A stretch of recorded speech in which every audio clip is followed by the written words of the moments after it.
I didn't expect a plastic surgeon to save me, but one warm afternoon, I was about 15 or 16, sitting under the carport at home with a bundle of books I bought for $1, wrapped in twine, secondhand, random. I cracked one open, Psycho-Cybernetics by Maxwell Maltz, and everything changed. My siblings were playing. My dad was at work. My mom wasn't living with us, and I just wanted quiet.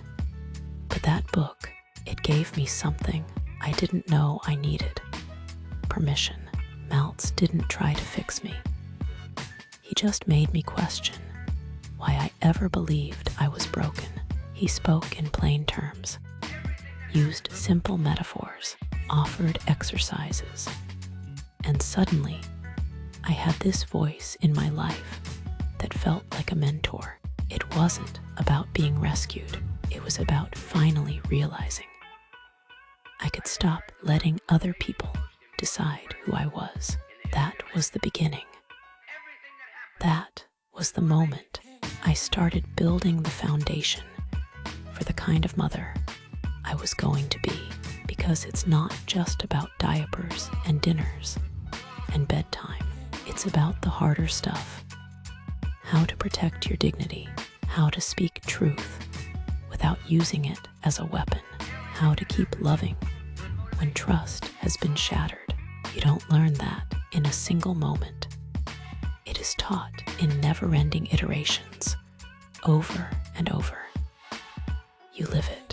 I look and I can see myself in my daughter, not as a redo or a second chance. She's her own person, bold, creative, and wildly herself. But she does reflect the version of me that I fought to become, the version that came about from healing, not harm.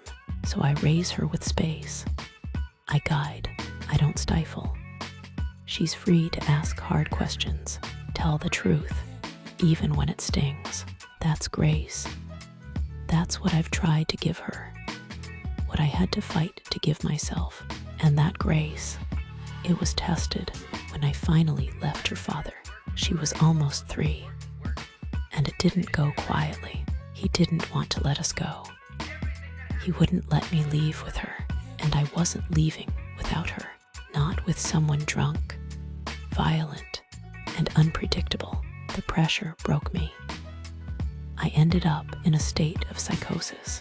His parents called the police on me with lies. I asked the officers for help because I knew I wasn't okay. They took me to a behavioral center. I rested. I got up. I came back because I had put myself on that lease, and that saved me. They tried to fight it, but I fought harder. That's grace, too. Grace doesn't mean letting people walk over you. It means knowing your limits and standing firm inside them. Eventually, I had to call the police again. He was escalating.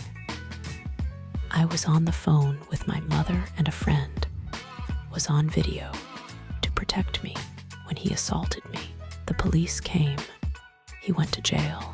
His family still tried to take my daughter through CPS. I went to court. I was granted a restraining order, and when they asked me if he could have visitation, I said yes. Not because he deserved it, but because I had no one else here and I needed to work.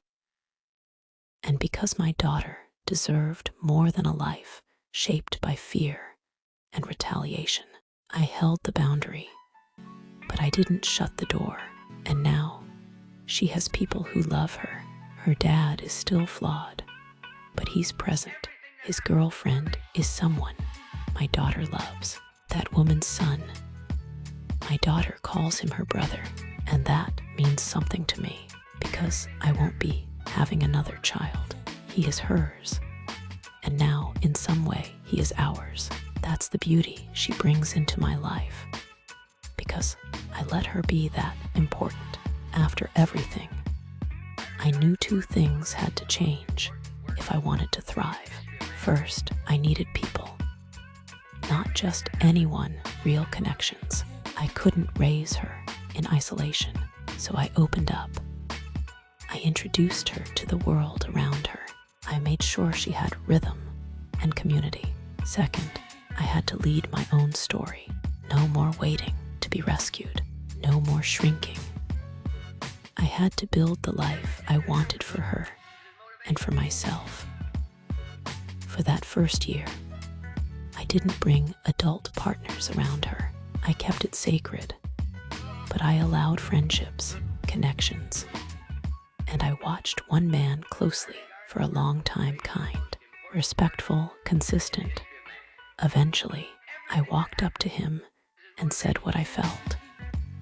No games, just honesty. 3 years later, he's the love of my life, my partner, my teammate. He's a gentle, strong presence for my daughter. And for the little boy she loves like a brother. We're not perfect, but we've made our relationship a place to heal, not hide. A place for grace. I didn't fall into love. I chose it. I built it, and it's working. It all started with survival. A desperate experiment in grace.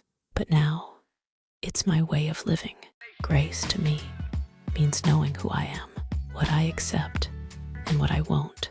It means giving others the chance to grow, but never at the expense of my peace.